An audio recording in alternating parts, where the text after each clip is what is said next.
Life has a strange way of teaching us lessons. It doesn't choose the sunny days, it chooses the moments of harsh criticism. Imagine that split second in a Manhattan office when your boss demeans you, or a toxic comment flashes on your screen. Your heart races, your ears burn, and you feel yourself spiraling out of control.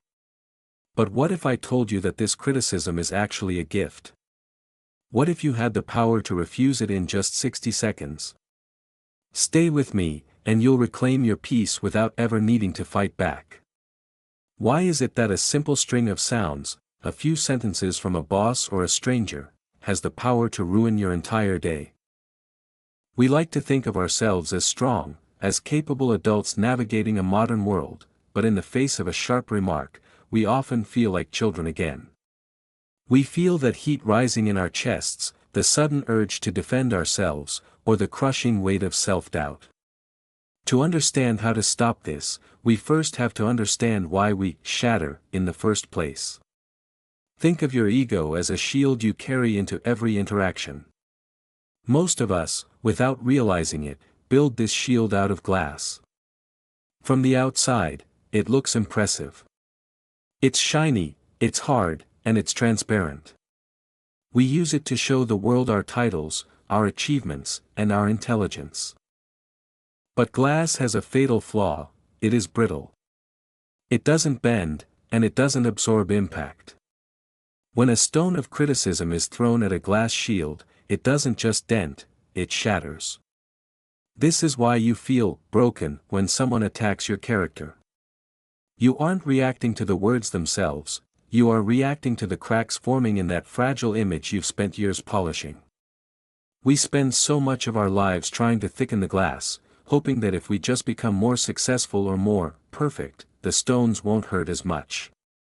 But that is the ultimate paradox. The more you value that external image, the more fragile you become. You are essentially handing a hammer to every person you meet and asking them, pleading with them, not to strike. The truth is, the real power lies in changing the material of the shield. The Stoics mastered this shift centuries ago. They didn't try to stop the world from throwing stones, they transformed their internal shield from glass into something like water or air.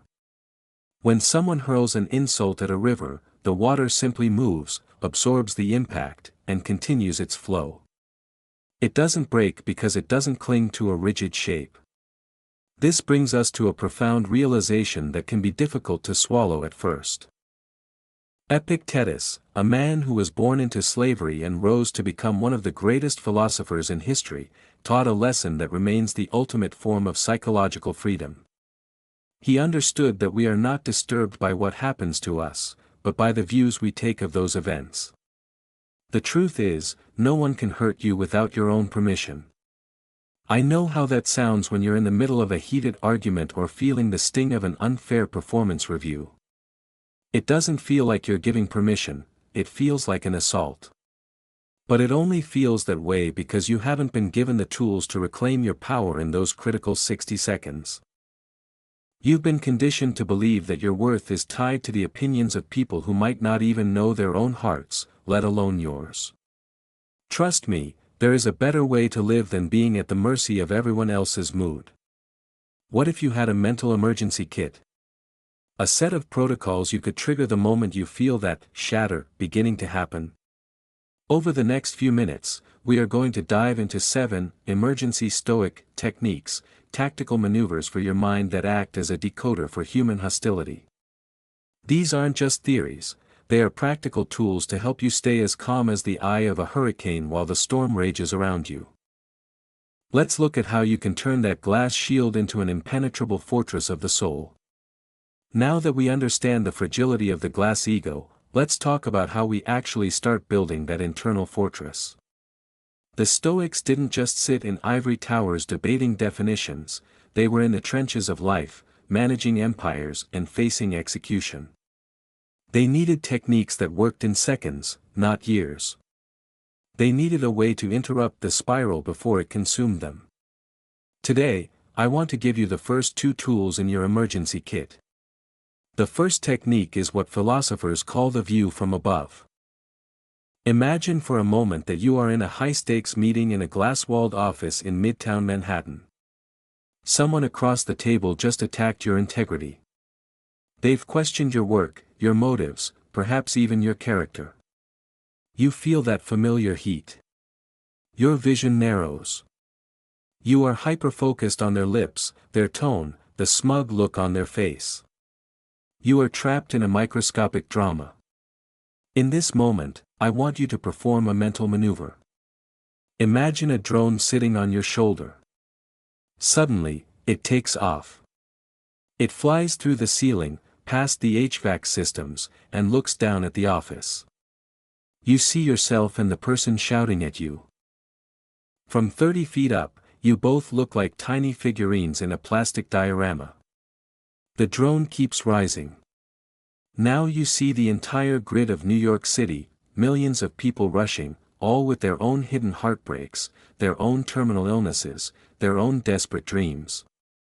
It rises further until the entire East Coast is just a glowing line against the vast, dark Atlantic. From this height, that insult, those specific sound waves vibrating out of that person's mouth, is utterly insignificant. It is a microscopic ripple in a vast, silent ocean of time and space. The real truth is, your problem isn't actually big, your perspective is just too close. When you zoom out, you reclaim your mind. You realize that your peace is far too valuable to trade for a grain of sand. You aren't just a person in an office, you are a part of a cosmic whole. Why give a tiny speck of dust the power to ruin your experience of the universe? But sometimes, the fire is already in your throat before the drone can even take off. That is when you need the second technique, the Stoic gap. To understand this, we look to Marcus Aurelius. He was the most powerful man on earth, the emperor of Rome, yet he spent his final years in a cramped tent on the freezing Germanic frontier. He was surrounded by betrayal, plague, and the constant threat of war. He knew that his greatest enemy wasn't the barbarians at the gate, but his own first impulse. Marcus practiced the art of the pause. He understood that between the stimulus, the insult, the betrayal, the bad news, and your response, there is a tiny, holy space. If you can inhabit that space, even for a moment, you are free. But if you let the stimulus trigger the response directly, you are merely a puppet. When someone criticizes you, your nervous system screams, fight or flight. Your blood is pumping with cortisol. Marcus would teach us to simply wait. Don't speak. Don't move. Don't even try to think of a witty comeback. Just take 2 slow, deliberate breaths. 1 breath to acknowledge the sting, to say to yourself, I feel this, and that's okay. A 2nd breath to let the chemicals in your blood settle. You see, the person criticizing you is trying to pull you into their storm. They want you to struggle, to grasp for control, to get defensive. But when you use those 2 breaths to create a gap, you refuse the invitation. You are training your mind to focus only on what can be shaped, your own judgment, and letting go of the rest. Think about the difference between a slave and a master. A slave must react when the whip cracks. They have no choice. But a master decides if the crack of the whip even matters. Every time you snap back instantly, every time you let a comment ruin your mood in under 5 seconds, you are acting as a slave to that person's opinion. You are giving them the remote control to your soul. So, how do we apply this in the real world? The next time you feel that hot spike of anger, I want you to look at your watch or count in your head. Give yourself 60 seconds of silence. During those 60 seconds, you are the observer, not the participant. You are the mountain, not the wind. Trust me, the real power lies in your ability to remain unmoved. Because at the end of the day, you have to ask yourself, who is really in charge? To react immediately is to be a slave, to delay reaction is to be a master. Once we've created that distance and found our breath, we need to handle the words themselves. Usually, when someone criticizes us, we don't just hear the words, we absorb all the poison that comes with them. We hear the viciousness, the arrogance, and the hatred. We take a simple event and wrap it in a painful story. This is where we apply technique number 3, objective description. The Stoics, especially Marcus Aurelius, had a fascinating way of stripping the world of its power to tempt or hurt them. He would describe the most luxurious things in the most basic, almost clinical terms. He'd look at a fine purple robe and tell himself it was just sheep's wool dyed with the blood of a shellfish. He'd look at a gourmet meal and see it as nothing more than a dead animal and fermented juice. By doing this, he removed the glamour and the emotional weight. He saw things as they were, not as his desires or fears wanted them to be. Now, imagine applying this to that moment someone is yelling at you. Instead of saying, "My boss is trying to humiliate me in front of the whole team," try a different narrative. Tell yourself, a human being is standing 3 feet away, emitting high-frequency sound waves through their vocal cords while their facial muscles are contracting. It sounds strange, almost robotic, right? But that's the point. The second you strip away the adjectives, the humiliating, the unfair, the mean, the poison loses its delivery system. You've turned a traumatic event into a biological observation. Trust me, the real power lies in your ability to keep the facts and discard the drama. When you use objective description, you reclaim your clarity. You aren't being attacked, you are simply observing a person who is currently very loud and very red in the face. But why is that person acting that way? This leads us to technique number 4, the mirror. This is where we shift from logic to deep, authoritative empathy. Most of the time, when we receive criticism, our first instinct is to look inward. We ask, what did I do wrong? Am I actually as bad as they say? We treat their words like a factual report on our character. The truth is, criticism is rarely a report on your character.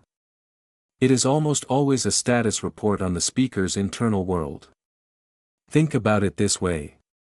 If you are walking through a park and you see a dog with a thorn in its paw, and that dog snarls at you, do you take it personally?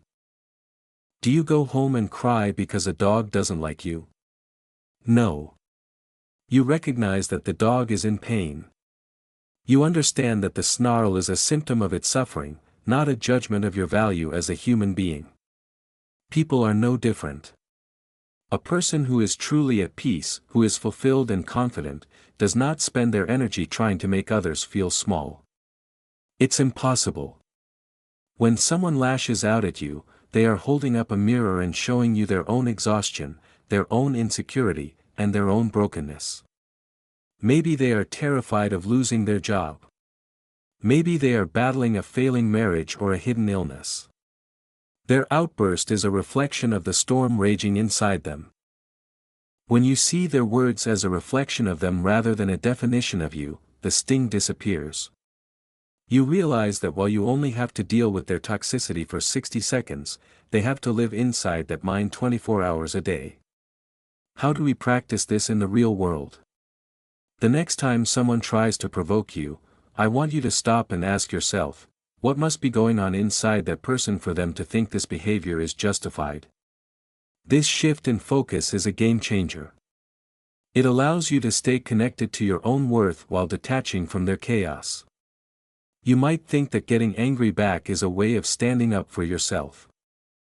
You might think you're winning the argument. But the truth is, you are just letting them dictate the temperature of your soul. You are essentially picking up a hot coal with the intention of throwing it at them. But ask yourself, who is the one getting burned first? That is the tragedy of anger. By using the mirror, you drop the coal before it ever touches your skin. You replace frustration with a quiet, powerful sense of pity. Now that we've stripped the words and understood the speaker, it's time to talk about how we build the walls of your inner citadel. How do we ensure that even if the words get through, they find nowhere to land? Let's move to technique 5. We have learned to strip the words of their poison and to see the speaker's pain as a mirror. But even with that clarity, the world remains a noisy place. You can understand why someone is yelling at you and still feel the vibration of their anger in your own body. This is why you need a sanctuary that no one else can enter. You need to build what Marcus Aurelius called the inner citadel. Imagine a massive fortress built on the edge of a jagged cliff, overlooking a violent sea. Outside, a winter storm is raging. The wind is howling, and massive, gray waves are crashing against the base of the fortress with enough force to shake the very foundation of the earth. This storm is the criticism, the office gossip, and the unfair judgments you face every day. It is loud, it is chaotic, and it seems like it could swallow the entire world. But inside the citadel, the atmosphere is completely different. There is a warm fire in the hearth. There is silence. The walls are made of solid, ancient stone, several feet thick, and the gates are bolted shut. The storm can scream all it wants, but it cannot get inside unless you open the door. Your mind is that citadel. The real power lies in your indifference to the waves smashing against the rocks. Most of us live as if we are standing on the beach, constantly trying to push the tide back with our bare hands. We get exhausted. We get knocked down. We wonder why the sea won't just be calm for once. But the Stoic doesn't waste energy trying to control the ocean. The Stoic simply steps inside the citadel and trusts the strength of the walls. You reclaim your life the moment you realize that an insult is just noise outside a window you've already closed. If you don't give it a home in your mind, it has nowhere to land. But there is a level of mastery that goes beyond just standing behind thick walls. It's a mindset that transforms the very nature of the attack itself. The Stoics called it amor fati, the love of fate. It is the radical ability to not just endure what happens, but to embrace it as necessary fuel for your own growth. When applied to criticism, this creates what I call the smile of Epictetus. Epictetus was a man who spent much of his life as a slave. He had no control over his physical body, his master, or his environment, yet he was freer than the men who owned him. Why? Because he mastered the art of reframing every obstacle. There is a famous story that when someone once insulted him in public, he didn't get angry. He didn't get defensive. Instead, he smiled and said, "If you knew my other flaws, you wouldn't have mentioned only these." Think about how much power it takes to say that. When someone points out a mistake you made at work, or a flaw in your personality, you have two choices. You can cling to your ego, feel your chest tighten, and start a frustrated struggle to prove them wrong. Or, you can use amor fati. If the criticism is true, then this person has just given you a gift. They've done the hard work of auditing your life for you. They've pointed out a crack in your armor that you were too proud to see. Instead of being offended, you can say, "Thank you for showing me where I can be better." You've turned their weapon into a tool for your own construction. You are spiraling upward, not downward. But what if the criticism is false? What if it's just a lie born out of their own insecurity? In that case, you smile for a different reason. You smile because you realize they are fighting a battle against a version of you that doesn't even exist. They are throwing stones at a shadow. You don't need to correct them, because their opinion isn't your reality. You feel a sense of effortless flow because you are no longer grasping for the approval of a person who is clearly lost. Trust me, the truth is that the person who can make you angry is the person who becomes your master. If you need them to think well of you, they own you. If you need them to stop talking to feel at peace, they control your happiness. But when you build your inner citadel and practice the love of fate, you reclaim that control. You realize that their words are just external events, no different than the rain or the shifting wind. So, take a moment and ask yourself, what are you guarding so closely? Why are you letting the waves dictate the peace inside your own home? The real power lies in your indifference. It is the ultimate shield. It is the ability to look at a storm and see only weather. Now, as we move toward the final technique, we're going to talk about the mindset of the archer, the final piece of the puzzle that ensures you never have to chase peace again. We have built our inner citadel. We have learned to strip away the poison of words and look into the mirror of the other person's suffering. But there is one final piece to this puzzle, a technique that moves us from merely surviving criticism to living with total, unshakable freedom. This is what I call the archer's mindset. To understand this, I want you to imagine an archer standing on a range. He is a master of his craft. He has spent years perfecting his form. As he prepares to take his shot, look at what he is doing. He chooses the finest bow. He carefully selects an arrow that is straight and true. He stands with a firm, balanced posture. He draws the string back, feeling the tension in his muscles, and he synchronizes his release with the rhythm of his own heartbeat. Everything I just described, the bow, the arrow, the stance, the breath, is entirely within his control. But the moment he releases that string, his control ends. Once the arrow is in the air, the archer is no longer the master of its fate. A sudden gust of wind can catch the feathers and pull it off course. A bird might fly across its path. The target itself might move. The archer can be the greatest in the world, he can do everything perfectly, and yet, the arrow might still miss the mark. Now, here is the secret that the Stoics understood: the real power lies in where you place your sense of success. If the archer's happiness depends solely on hitting the bullseye, he is a slave to the wind. He is a slave to the movement of the target. He will live in a constant state of anxiety and frustration because he is grasping for a result he cannot fully command. But if he defines success as being the best archer he can be, as choosing the bow well, breathing correctly, and releasing with a steady hand, then he is always successful, regardless of where the arrow lands. He has reclaimed his peace from the hands of fate. The truth is, we are all archers in the arena of human interaction. When you are criticized, slandered, or insulted, you must recognize your own bow and arrow. Your bow is your integrity. Your arrow is your calm, honest response. Your breath is your internal composure. These are the things you must focus on. But the tongue of the world, the opinions of your coworkers, the anger of your boss, the anonymous comments on the internet, that is the wind. That is the moving target. Trust me, if you spend your life trying to reach out into the air to grab your arrow and force it toward the target, you will only spiral into exhaustion. You are trying to control the uncontrollable. You are fighting against reality itself. Think about a time you tried desperately to explain yourself to someone who was determined to misunderstand you. You felt that frustrated struggle, didn't you? Your heart was racing as you searched for the perfect words to make them see the truth.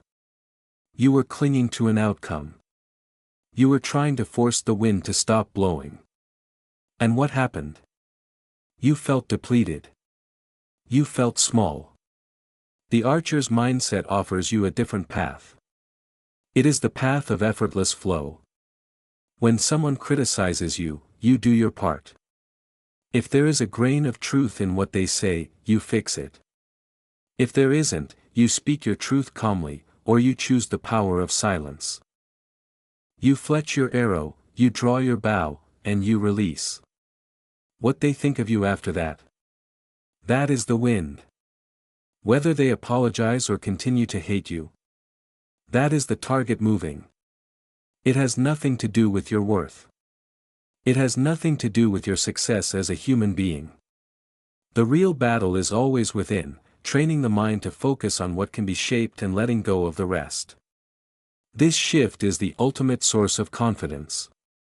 It's not the confidence that says, everyone will like me.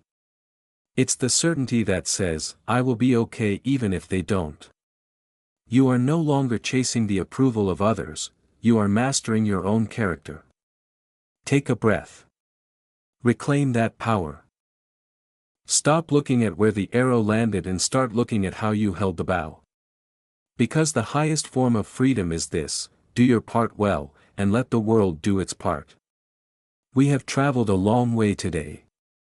We started with that burning sensation in your ears and the sudden spike in your heart rate, that feeling of being shattered by a few careless words in a high-pressure office or a cold comment on a screen. But as we stand here at the end of this journey, you are no longer the same person who started this video. You now possess something rare. You possess a survival map, a set of 7 emergency protocols that have been tested not just in the modern boardrooms of Manhattan, but on the ancient battlefields of the Roman Empire. Trust me, the world will not stop being loud. People will not suddenly become kinder or more rational. The wind will always blow, and the waves will always crash against the shore. But the difference is that you have built your citadel. You have learned to zoom out with your mental drone, seeing the microscopic insignificance of a single insult in the vastness of time. You have discovered the holy space of the Stoic gap, finding freedom in those 2 slow breaths before you ever choose to speak. You have stripped the poison from their language, seeing their outbursts as nothing more than sound waves and vibrating vocal cords. You have held up the mirror, realizing that their cruelty is simply a status report on their own internal suffering. You have bolted the gates of your inner fortress, and you have smiled with the wisdom of Epictetus, turning their arrows into the very fuel for your growth. Most importantly, you have embraced the mindset of the archer. You have realized that your success is not found in the target or the wind, but in the steady pull of your own bow. This is the manifesto of serenity. It is the realization that your peace is not a gift given by others, but a reclaimed right that you maintain through discipline. The truth is, the real power lies in your indifference. When you stop needing the world to be quiet to feel calm, you become truly invincible. You transition from a life of frustrated struggle to a state of effortless flow. You stop grasping for a reality that doesn't exist and start trusting the strength of your own character. If you've spent your life feeling exhausted by the weight of other people's opinions, if you felt like you were constantly defending a glass shield that was always one remark away from breaking, then today marks a turning point. It is time to let go of the things you were never meant to control. It is time to reclaim the energy you've been wasting on the wind and invest it back into the archer. I want you to take a moment right now. If this resonates with you, if you are ready to stop being a slave to the moods of others and start being the master of your own soul, do me a favor. Write the word master in the comments below. Let it be a simple, silent contract with yourself, a commitment that from this moment forward, you will be the one who decides the temperature of your own spirit. Your journey toward a life of unshakable calm is only just beginning, and that calm is the foundation for everything else you want to achieve. Because once you master your response to chaos, you gain the clarity needed to master your focus. And that focus is the key to true achievement. If you found value in this perspective, stay with us as we move into the next phase of this training. We are going to dive deep into the ultimate techniques for building the kind of ironclad discipline that makes this level of serenity possible every single day. Life is not about controlling the outcome, but about mastering yourself. See you on the other side of serenity.